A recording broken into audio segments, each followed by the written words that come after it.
China, home to 1 in 5 of the planet's population. The superpower the world fears, but few really know. Ken Hom is the godfather of Chinese food. Heaven on earth. He introduced the wok to the West more than 30 years ago. This is the way you should be cooking it. Ching-He Huang is leading the next generation of Chinese cooks. I'm just going to chop off the head. With a modern, inventive approach to the cuisine. It's like ducks playing in springtime. Lovely. We're taking a once-in-a-lifetime adventure across China through food.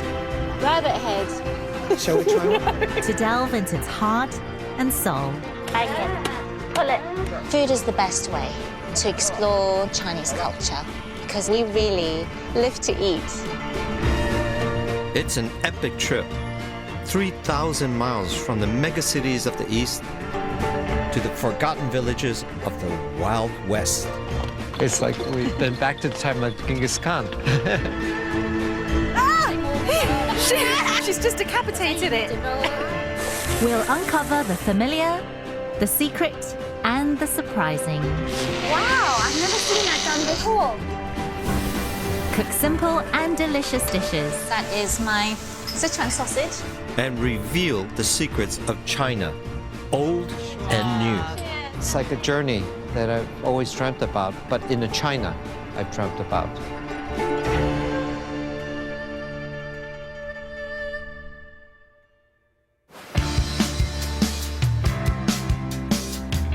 We're in the final leg of our journey across China and have arrived in the Cantonese province of Guangdong, my parents' birthplace and my spiritual home.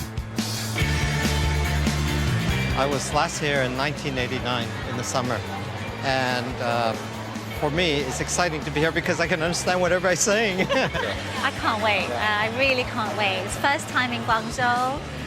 Couldn't have a better translator. We're spending 4 days in the capital, Guangzhou, before going our separate ways to our family and ancestral homes. This is the climax of our entire journey. I'm crossing the South China Sea to Taiwan, where my food journey began at my grandmother's knee. While here in Guangdong, I'm reuniting with family I haven't seen for 23 years. You know, we Cantonese are often called the Sicilians of China because we're loud, boisterous. Our food is like the greatest, we think. My parents left Guangdong for America in 1948 in search of a better life. Historically, most overseas Chinese come from here, and today there are over 30 million in more than 100 countries. They took their style of cooking with them and adapted it for Western tastes. Today, this is what the West thinks of as Chinese food, but there's so much more to Cantonese cuisine. I know you would appreciate very much some of the things we have to offer here. Dim sum, Yeah. I mean really good dim sum. I can't wait to try dim sum with you Right. here actually and see, how different it is. And, great seafood here. We're famous for, we eat everything.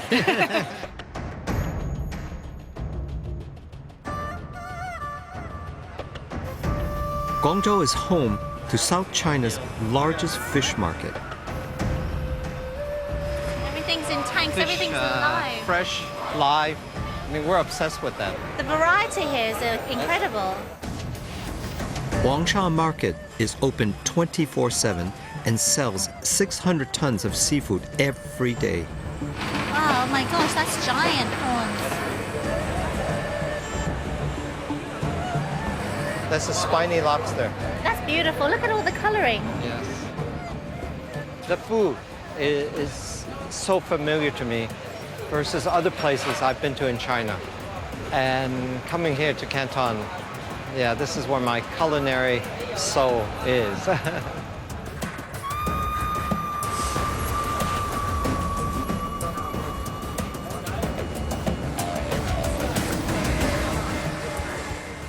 Oh my God. Alligators. Baby crocodiles. 喂，邊個？ Oh my 呢好食嘛 gosh.？你托起身啫，嚇你托點乜嚟嘅？ Is it good? 你喺邊度嚟㗎？泰國啊。泰國？哦，泰國。They're from Thailand. From Thailand? I've eaten it. No, I've never. Alligator. I've never I cooked had it in or, America. or eaten Alligator. it. It tastes Alligator like chicken. steaks. Yeah, it steaks. tastes like chicken. Wow. Wow. Wow. 犀利。 Yeah, Has he ever been bitten? 你咬過嘛？係啊， Yeah, 綁 he's 好 been bitten. 哦，哇，真係好大膽啊！ Oh my see? gosh, no, that's Turtles. turtles. Surely this is not for Yes, eating. of course, it's for the pot. They're not here No. for pets. I actually think it's quite cruel. Very Cantonese. We don't have the same concept about things as pets. I think that's changing now. It's in changing. China. I mean, shark's fin, for example, is being banned throughout China, and I hope turtle soup will also be on Right. that same, agenda because we have I to- think it's cruel. There's some things you I just know. don't need to eat. Well, we have to look at things historically. Yeah. I mean, where people didn't have enough to eat, there was a lot of famine, so it's hard to judge when you don't have anything to eat. I know, but Yeah. Times have changed. Sure, Things of move course. on. So, like China, and like modernization, I think food needs to modernize as well. Chinese tradition claims that stewed turtle cures cancer and alligator meat relieves asthma. Like many of the creatures here, they're an endangered species. And though the Chinese government is taking steps to monitor their trade, consumer culture won't change overnight. Even a major British supermarket chain with stores in China sells and slaughters live turtles.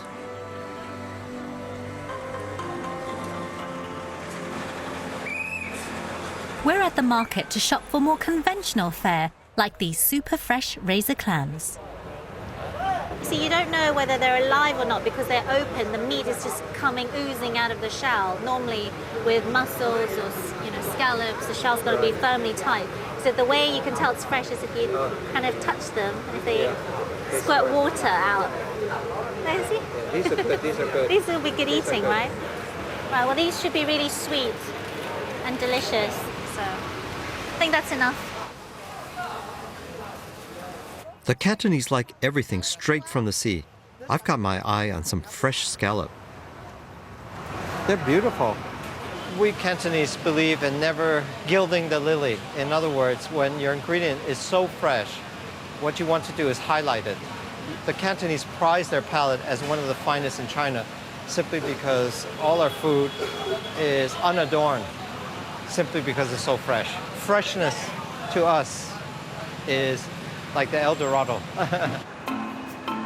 At this local Guangzhou restaurant, diners come straight from the market with their live purchases. Today, we're taking over the kitchen to cook our fresh shellfish.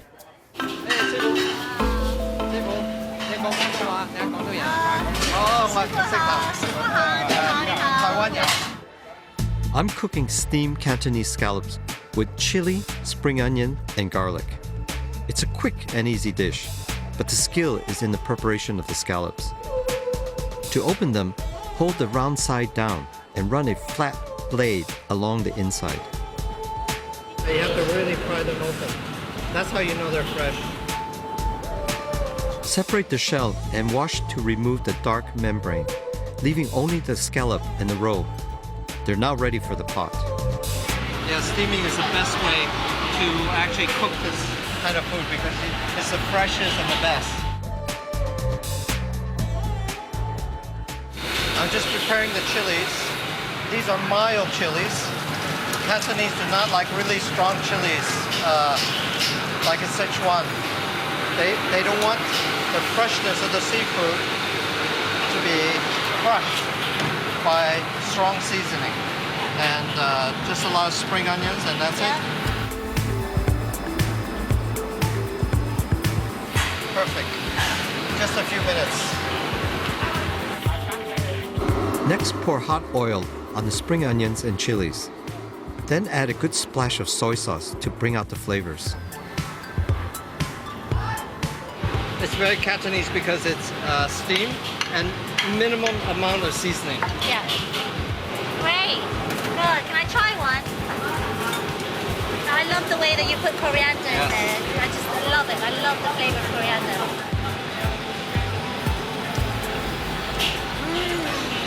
So sweet. This is delicious. Out of this world.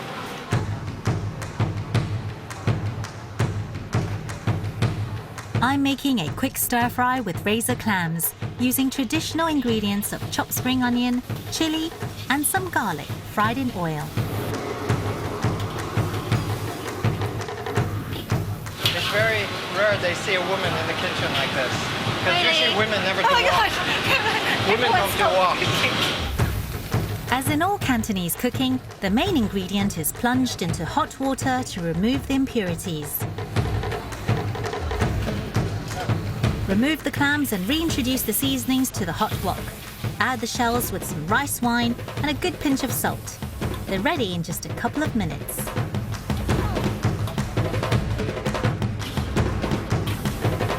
little bit of soy sauce. That's it. That's easy. Shall we try? Yes.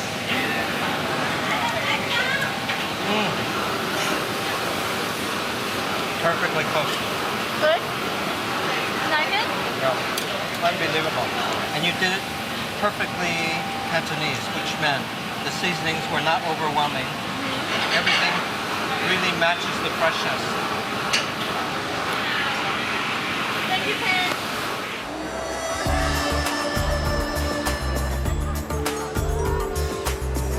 There's one Cantonese food that we're all familiar with in the West, dim sum. I'm taking Ching to the locals' favorite restaurant in the city that gave birth to this worldwide delicacy. Eating it here is more of a ritual than a dining experience. I want to bring you to the best dim sum in Guangzhou. Can't wait. Well, this is your town. Built in 1935, Guangzhou Restaurant is on 3 floors, serves up to 10,000 people every day, and employs chefs who train for decades. Isn't this That is beautiful? all. Look at this. Yeah. Wow. I sit right Thank next to you. you. This is very nice. 这么大。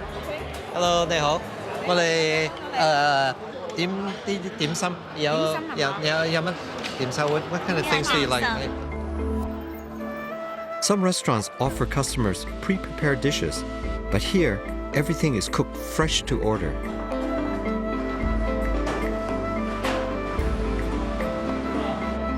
There are hundreds of varieties of dim sum here, from steamed dumplings to chicken feet, and one of my favorites, lotus leaves stuffed with sticky rice. Shall we split one first? Yeah, let's have this one. Okay, I love this. Let's share. Yeah. That's beautiful. See, and what I love is to see all the beautiful inside. Look at mushroom, Yeah. pork, Belly pork. belly pork. And this should some And this shrimp? That looks like a Oh, little bit of chicken. chicken. A salted duck egg. Look at how much skill is gone into it. And just because it's cheap doesn't mean that it shouldn't be up there as one of Right. the best cuisines in the world. And it's just perfection. It's perfection. The tradition of eating dim sum started centuries ago in small tea houses along the Silk Road. Yam cha, which means drink tea, is a ritual that goes hand in hand with dim sum. It's the Cantonese equivalent of having a biscuit with your cuppa.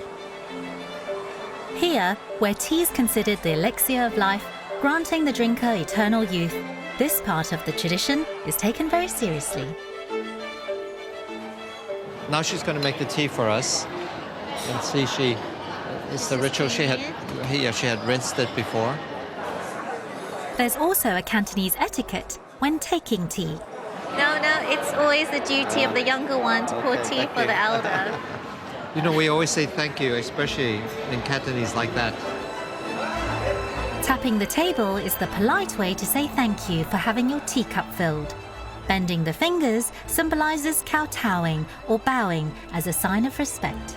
Why is that? Well, the legend comes from the time of Qianlong, which is one of the greatest emperor in the last dynasty. And he had gone out with his retainers to tour the country incognito. In disguise? Exactly. And when he poured tea or gave some food to some of his retainers, they couldn't bow without revealing his identity. So they did this. That's the legend. So you see people doing that all the time. Yes, all the time. When I was bad, when I was a child. I can't I was imagine bad. you being a naughty child. You're What so zen. I had to do was I had to offer tea. I had to kowtow to my mother on my knees and offer a cup of tea in front of all the Chinese neighbors. And when she accepted it, that meant she accepted my apology.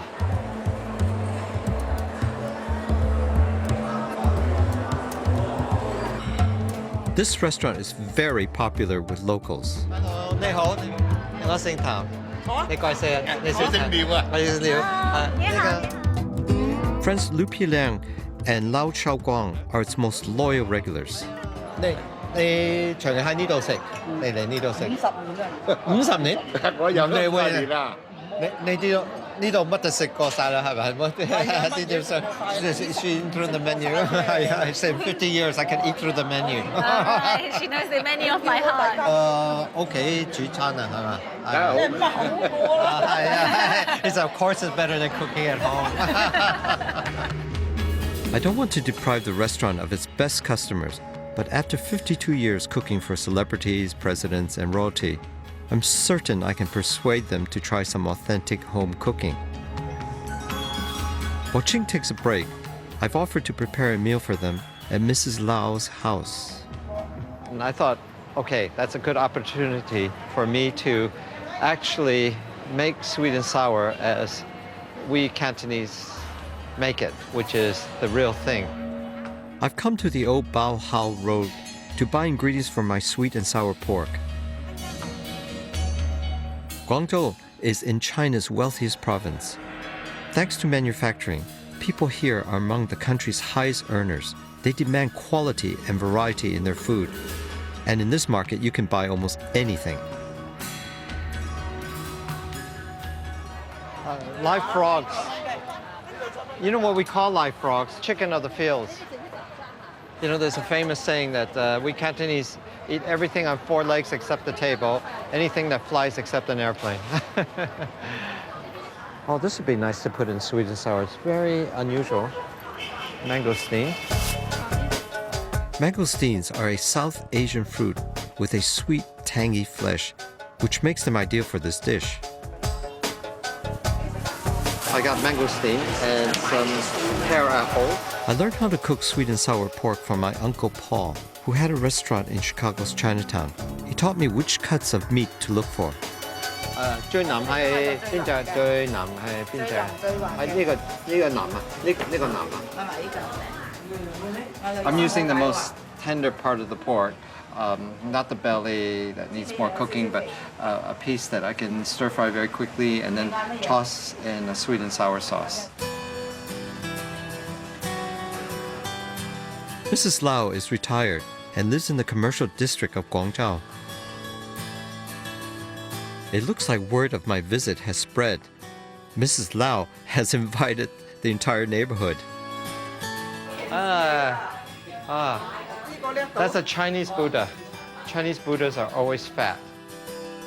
Mrs. Lau could not have displayed religious icons during the Cultural Revolution, but since 1978, the Chinese Constitution has guaranteed freedom of worship. This is quite lovely. I have the same thing in my home in Hainan. It's 23 years since I was last in Guangzhou. So before I cook dinner, I'm keen to hear how life has changed for its residents. 最低嘅保障啊嘛，咁啊生活又穩定，大家咧個個都安居樂業係咪啊？咁就算係咁㗎啦。所以我哋覺得個幸福指數算高。好幸福㗎啦！我哋依家咁樣樣就。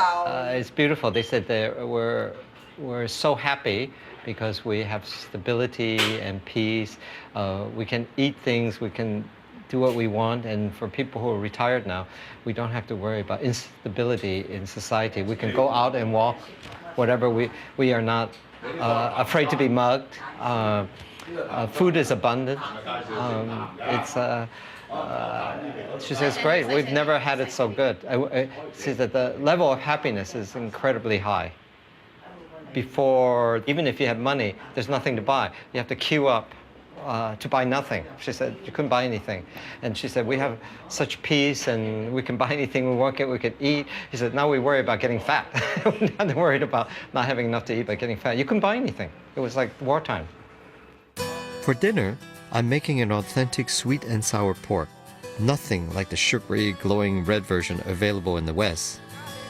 I'm just going to do a sort of typical Chinese marinade, which is a little bit of soy sauce. And this is an interesting rice wine, which I've never seen, because rice wine will just add a bit of flavor. I thought this might be very nice in the sweet and sour, which is very unusual. Mangosteen, which is really lovely. Mangosteens are hard to get in the West, so if you want to make this dish at home, use pineapple or try experimenting with other fruit to give the dish its sweet flavor. And this is just some pear apple, which will give texture. I'm also adding water chestnuts and young garlic, which look a lot like spring onions. I'm quickly frying the marinated pork with vegetable oil to seal in the flavors. Everywhere you go in Canton, they use this very mild red chili in many of their dishes, so I thought I'd do the same. Along with the chilies, young garlic, and water chestnuts, I'm adding a splash of rice vinegar, which gives the dish its sourness. I'm going to add a little bit of the stock that I made with the bits of pork and a little bit of chicken stock. This is just sugar. Now we're just going to thicken the sauce with a little bit of corn flour and water.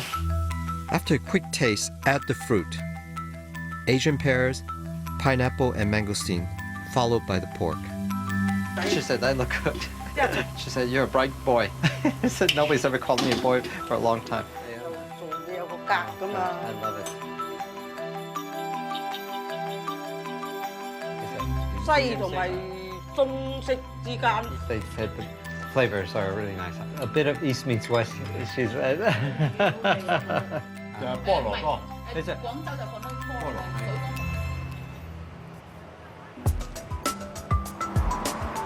Whilst Ken is cooking for the locals, I'm at Guangdong's medicine market with physician Dr. Xu.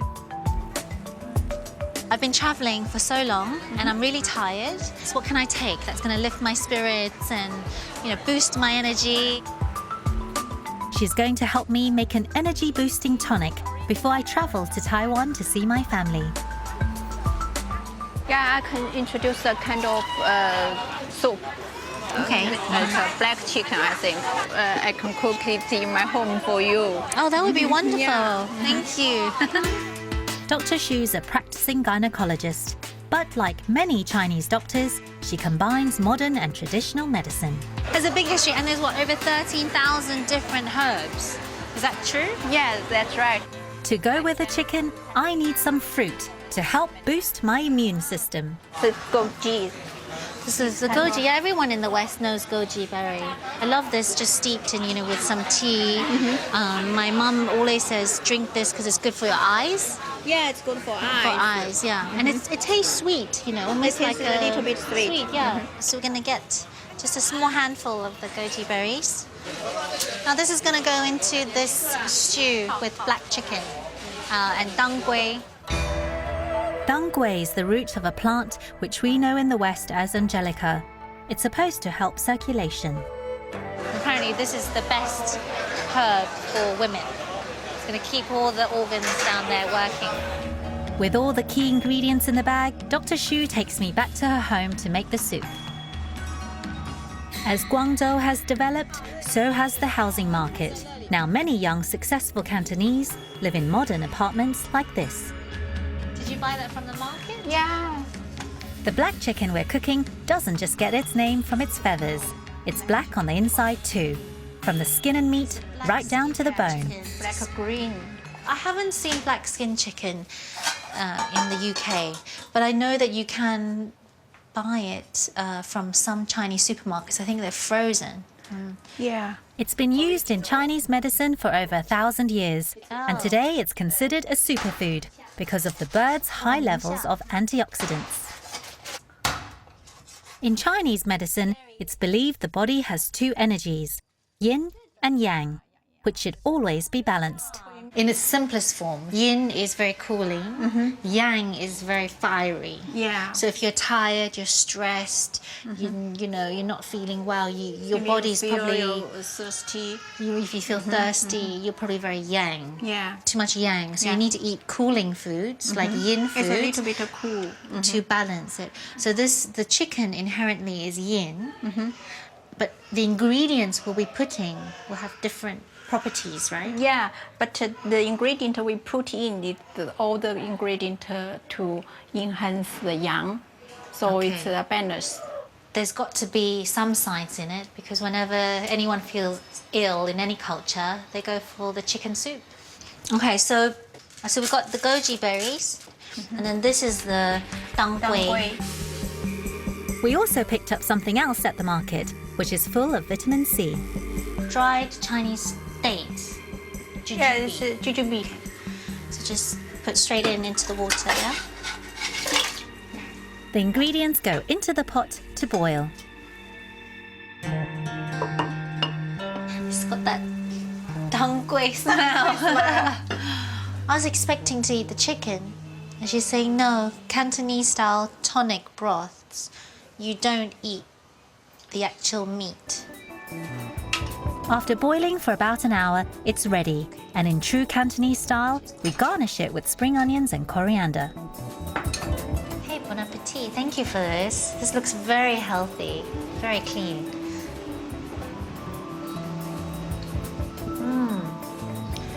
That is really good. You just know that it's doing you wonders. And it's easy to make. Just put it all in a pot. Can't get better than that.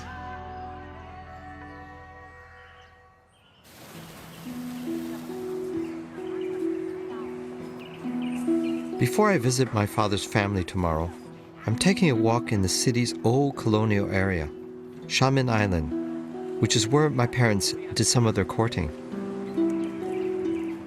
My father was a GI and he fought in World War II, and he got leave after the war, and he chose to come here where he met my mother, and they fell in love. My parents immigrated to America as newlyweds, but my father died when I was just 8 months old, aged 33. My mother brought me up alone in Chicago's Chinatown. My father never existed for me except in photographs. My mother never talked about him very much, so I grew up with him only as an image. My mom never remarried, and I think she was of the old traditional Chinese school that if you have children, then you didn't remarry. And so it feels kind of sad for her.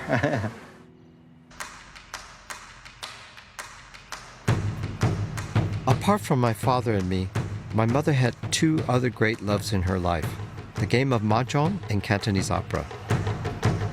Before we go our separate ways, I want to share this traditional Cantonese art form with Ching.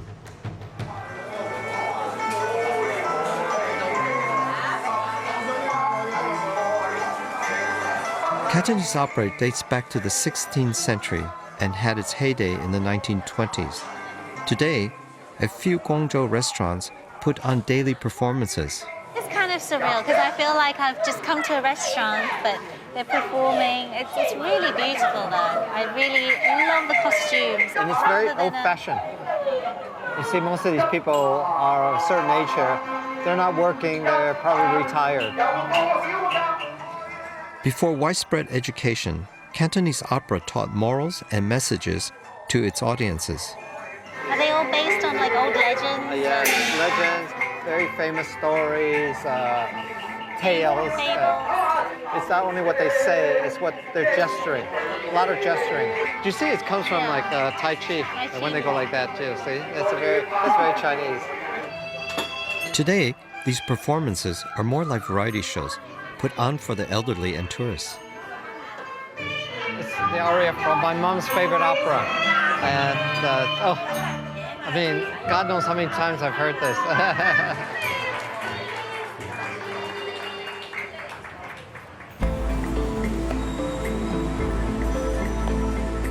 Our time in Guangdong province has come to an end.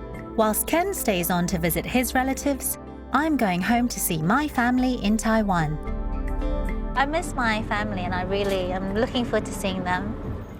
But I feel like it's going to be quite emotional because I haven't seen them in a long time. This whole journey, it's about discovery and learning, and it's just the last leg of the journey now, so it's all culminating in this sort of homecoming. I feel I'm proud to be Chinese, and I wasn't always proud to be Chinese. When I was growing up in the UK, all I wanted was to be English. Now, you know, through cooking, I found my Chinese part of myself, and the more I've learned, the more I've discovered, and the more I've eaten my way around China, the more that I'm in love with it. And so I feel like I'm kind of coming full circle, but the circle is not quite complete yet. Taiwan is an island 112 miles off the southeast coast of China, which separated from Chinese rule 100 years ago. Although I was born in Taiwan, I left with my parents when I was 5 and eventually settled in London. Sometimes I feel a little bit anxious when I come back to Taiwan because I don't feel 100% Taiwanese. So over the years when I have visited, there's a sense of, my Taiwanese, my language, my vocabulary, my etiquette, my manners. All of it is not quite, up to scratch. My parents moved back to Taiwan in 2009.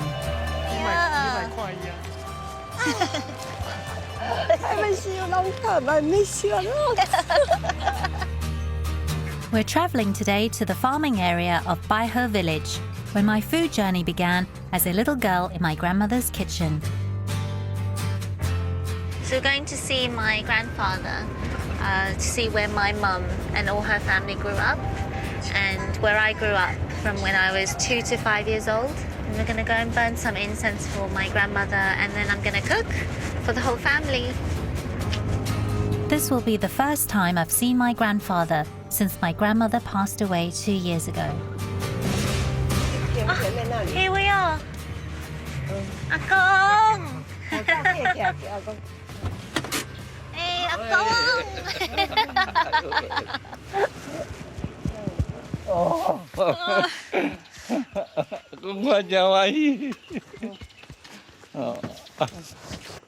This is where I grew up. This is our small courtyard. This belongs to my grandfather. This is where we used to play, my brother and I, and cousins. 84年啦，这个我2岁的时候去的。 He's saying this is 84 years old. My grandfather's lived here since he was 2. That's the entrance there. You can come through. But this,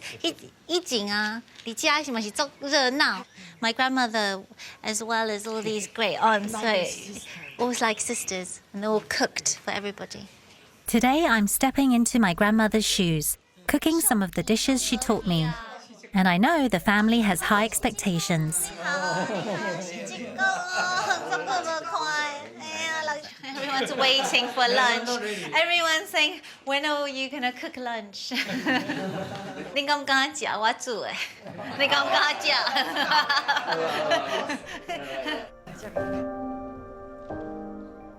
Before lunch, my grandfather and I share a quiet moment to mark Qingming Festival, when families remember loved ones who have passed on. This is my great-grandfather, my great-grandmother, and my great-great-grandparents. It seems fitting that this is the room where my family so often came together to share my grandmother's food, and it's where today we will take time to remember her.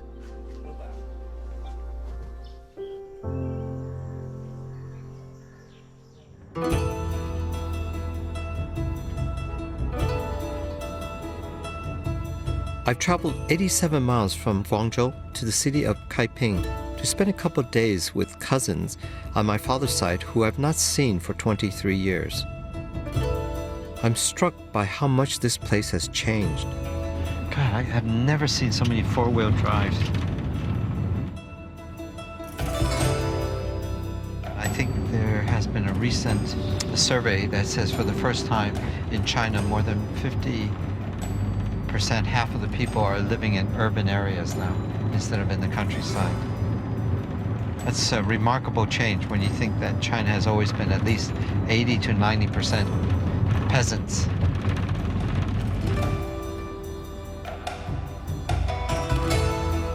Up until the 1990s, my cousins were full-time farmers. But as China began to accept private enterprise, they moved to the city and set up a successful restaurant. I'm kind of curious to meet them and actually to learn more about parts of my family's past, which I don't know. This is on my last visit when I took my mother and actually her sister. I know quite a bit about my mom's family. My dad's family was sort of a mystery. This is a great opportunity for me to reconnect, hopefully over food. I think it will be about coming to terms about who I am and sort of where my place is.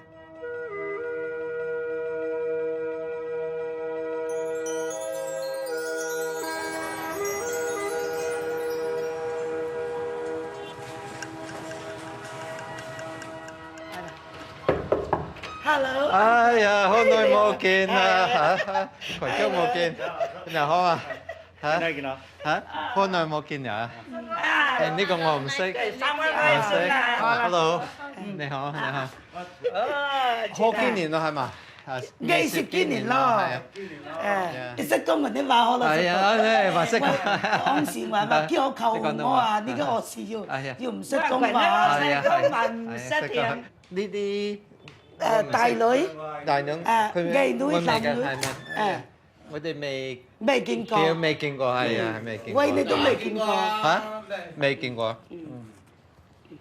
安靜啦。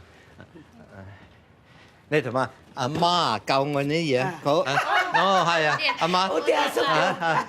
I bought the young ones silver dollars. In China, it's traditional to give coins in an envelope as tokens of good luck. 我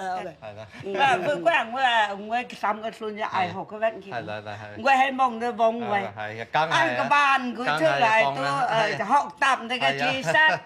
Well, they love my mom a lot. It's evident. And they said when they heard that she had passed on, they did a lot of offerings to her. So that was very nice. This morning, my cousins are taking me to our ancestral village in the Fushan region of Guangdong. It's an area dominated by paddy fields, where my father's family were rice farmers going back several generations. I said, is that hard work? She said, well, when you're young, you don't know, you don't think about it, when it's how backbreaking it really is to plant each stalk of rice. She has to get down there, bend down to do that. And they said when people actually eat, they have no idea where it comes from and how it's harvested. 即係可嚟嘅。哦。想為生活呢個係嘅幸福，可能會有心佢講解近來會有好神氣嘅。My family are gathering at my grandparents' grave to mark Qingming, an annual ceremony of grave sweeping, when relatives meet to tidy the burial sites of their loved ones.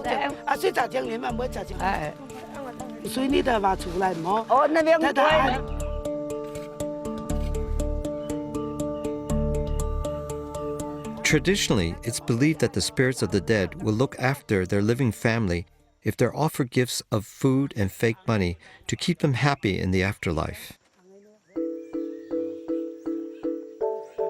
Despite the occasion, it can be quite a lively event.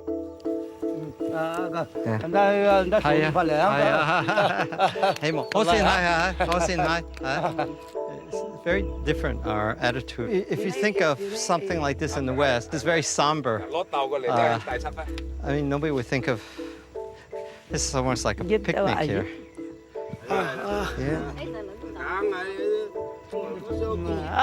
貴啱對實包，富實貴先係健康，富過身。 Before we eat, we must fulfill one last Chinese custom.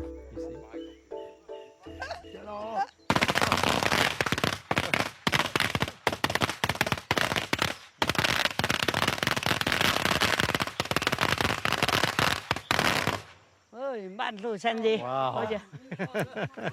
Well, no evil spirits will come here now.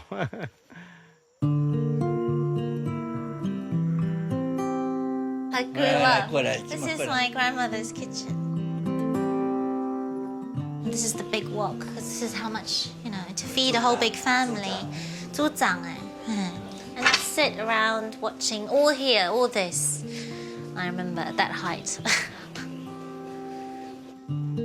The kitchen's just as my grandmother left it, and today I'm cooking some of her favorite dishes for the family. The idea is to make a lunch in honor of my grandmother. So she used to make delicious clams and prawns. She used to make drunken prawns drunk with wine. And then my favorite is 粽子, which is bamboo sticky rice, which my grandmother used to make for me. She's really good at making it. When you're cooking for so many, timing is crucial, so I've enlisted my mother as sous chef. We're starting with the most complicated dish, bamboo parcels. Mushrooms. These are dried Chinese mushrooms. They've already been stir-fried in a little bit of oil. But of course first pre-soaked, but just to soften them a little bit. So that's dried shrimp and some shallots, and it's all been already stir-fried with a little bit of soy sauce. And then this is the rice. So stir-frying raw rice, basically, just to get that fragrant, get lots of the flavors going. Next, shape the bamboo leaf into a cup. Fill it with some rice, a few pieces of braised pork belly, and another layer of rice. Then secure the parcels with string before you boil them. Now the trick is to try and make them all the same size. They're all going to cook in the same time. I don't think my grandmother would approve, but one big, one small. Just 50 more to go. 你的弄阿嬷教的吼，你所有你煮菜弄阿嬷教的。That looks good.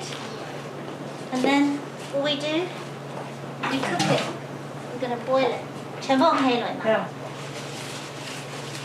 Once it's cooked, you can use that knot to take it all out. 我个点哈。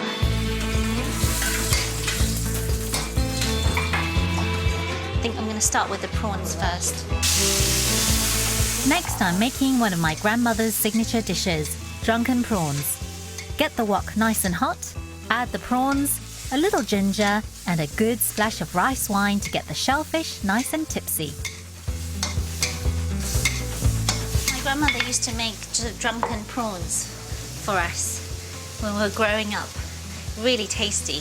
So like the bittersweetness of the Shaoxing rice wine kind of enhances the sweetness of the prawns, and these are just local river prawns. Really good.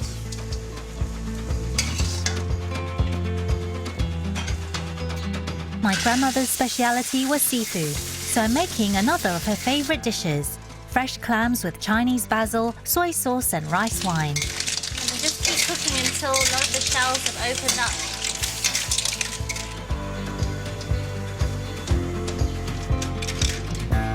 Once the food's ready, it's time to seat the guest of honor, my grandfather. 看你感觉迄个看煮了安怎无？安那嘞？阿嬷。对啊。安尼咁好？好啦，会使啦，可以啦。咁好？好，真好，做。好啊，好啦。啊，慢吃的啦。迄个好。造型一家来做。建议你辛苦了。也没有，很高兴看到你们，阿公啊，身体健康，阿公身体健康。阿公了。喝汤啊，喝一碗汤，好了。建议。不是边吃边叫比较。打粽子，有高酱高正常的地方。My uncle said this is the best. It's got the best flavor. It's got the flavor of the Taiwanese basil. 这是刚刚在那边拿。They all think that this food is really similar to what my grandmother used to cook. These are all her flavors. 那对阿嬷来讲，她已经那我们这次也是最爱买盘子了。那剩下的。I'm really happy because my grandfather just said, "Oh, did you really make this?" And it's got grandmother's flavor. It tastes like grandmother's. 阿嬷的味，就是的味道。味道. My grandfather's really vulnerable, and I've never seen him emotional. He must really miss her a lot. My grandmother was an amazing woman, but she really groomed me to be a cook at such a young age, and I didn't really think that it would leave such an impression on me. They all give their hats off to my grandmother. You know, she was the cook. She was the exec chef. She was the best one out of all of them. Now I really understand a bit of her more through cooking in this kitchen. This was her life, you know. My food memory started here, and I didn't think I'd grow up to be a cook. I didn't think it would shape me so much. I think I have come full circle. 刚刚当然。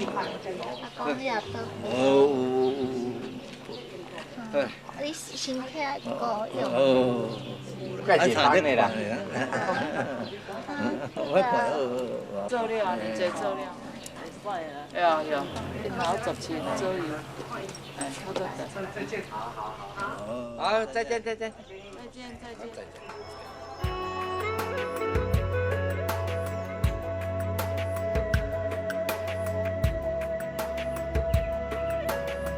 This farm has been in the Hom family for 5 generations. It's where my father grew up. Today, my cousins grow vegetables and raise poultry here for their restaurant in town. 好食啊，呢個。Oh, they look very tasty. They're beautiful. Oh, I remember this. This is the old family kitchen.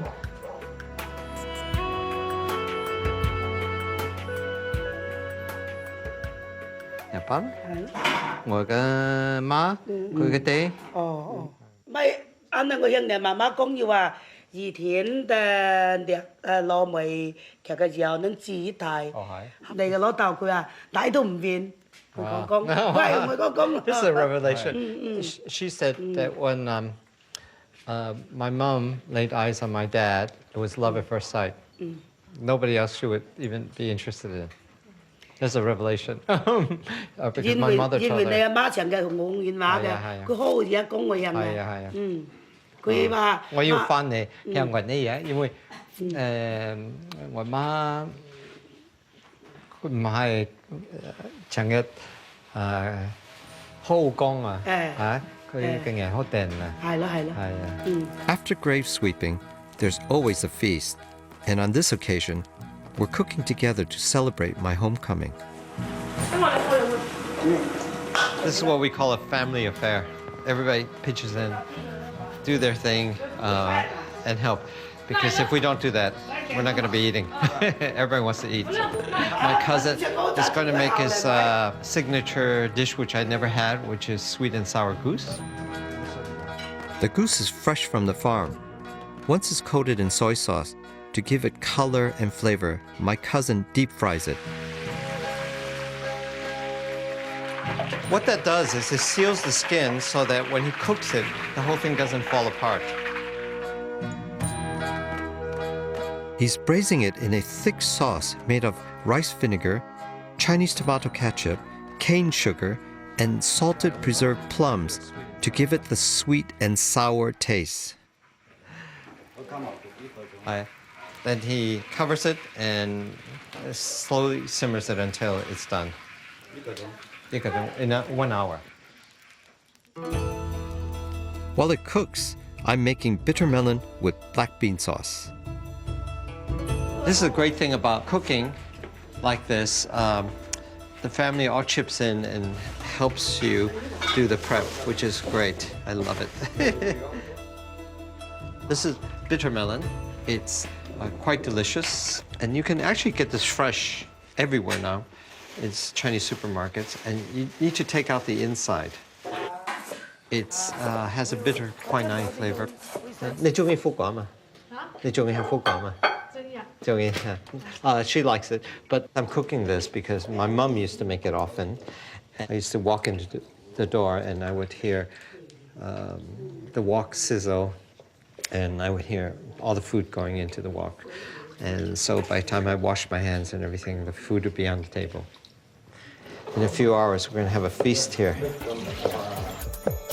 I'm making a full-flavor black bean sauce, which will go perfectly with the melon. This is classic. Garlic, ginger, and black beans. I think this is the flavor that people who are outside of China probably are the most familiar with.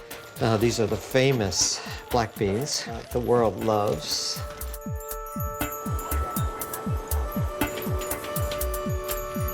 Well, we take vegetables and we blanch them, and it helps to give them a cleaner flavor. I'm draining it.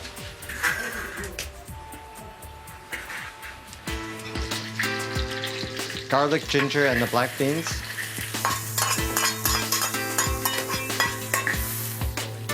Then add spring onions, mild red chilies, and rice wine.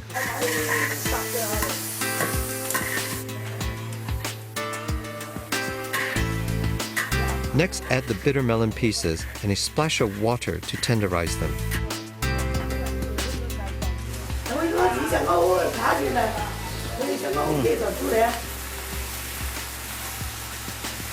A bit more cooking.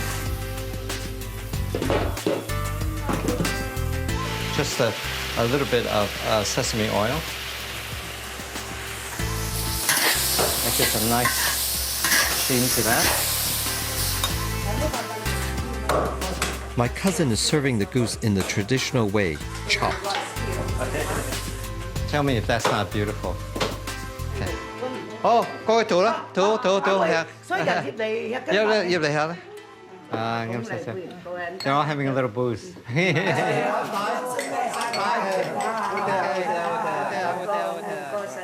Well, I think the most touching moment is not only seeing my family, but how we're actually united by our culinary passion and the fact I was able to cook and share food with them, I thought was the best part.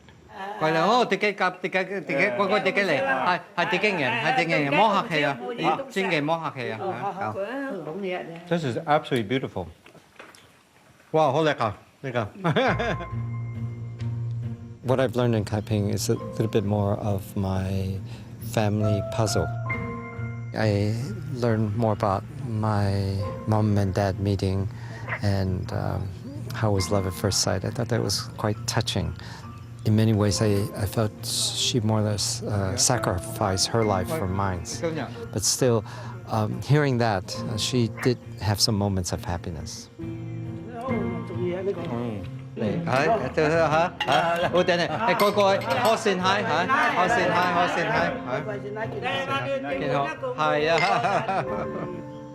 What actually makes me happiest coming here is to see in reality how the changes in China is reflected in my family. Their welfare has gone up, they're optimistic, they are looking with hope to the future. That's pretty fantastic. Bye-bye. Bye-bye.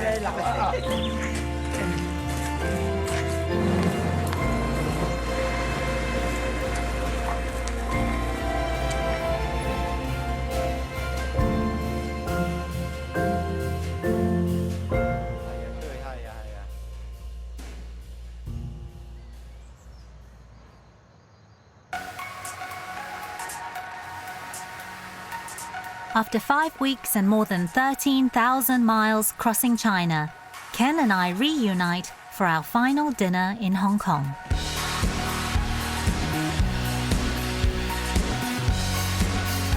It feels fitting to end our journey in a city where East meets West. This view, I think, has to be one of the most beautiful views in all of Asia. Yeah, it's one of the best views in the world. I mean, Hong Kong, look at that.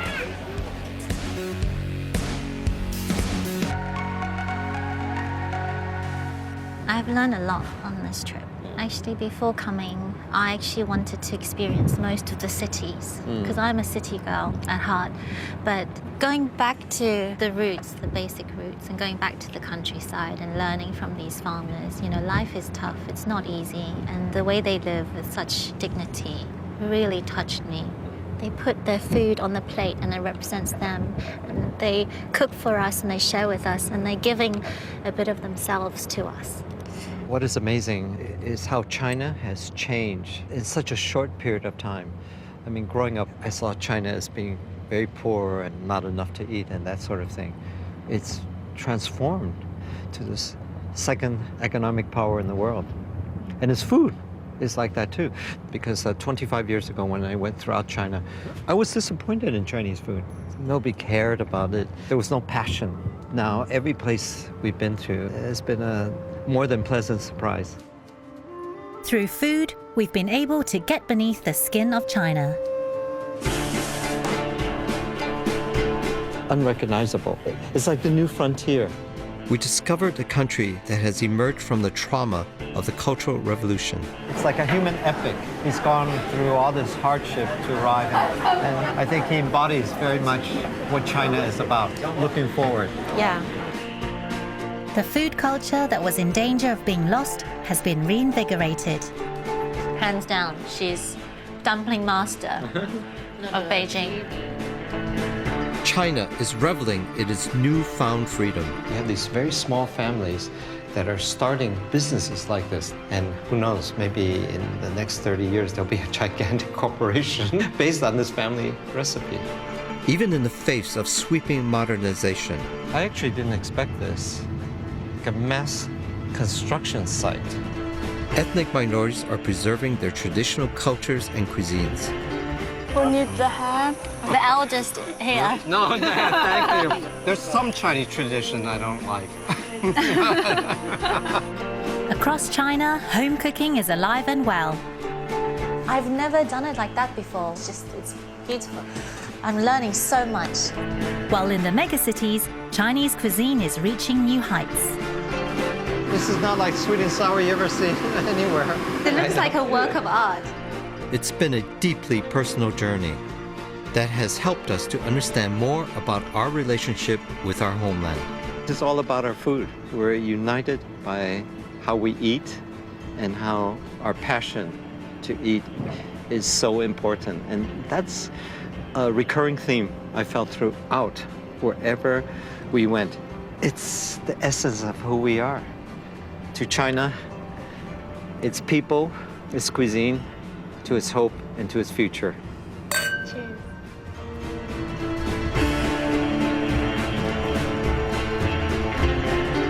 From China's food to its wildlife, giant pandas and golden monkeys, an exotic mix, next on BBC Two.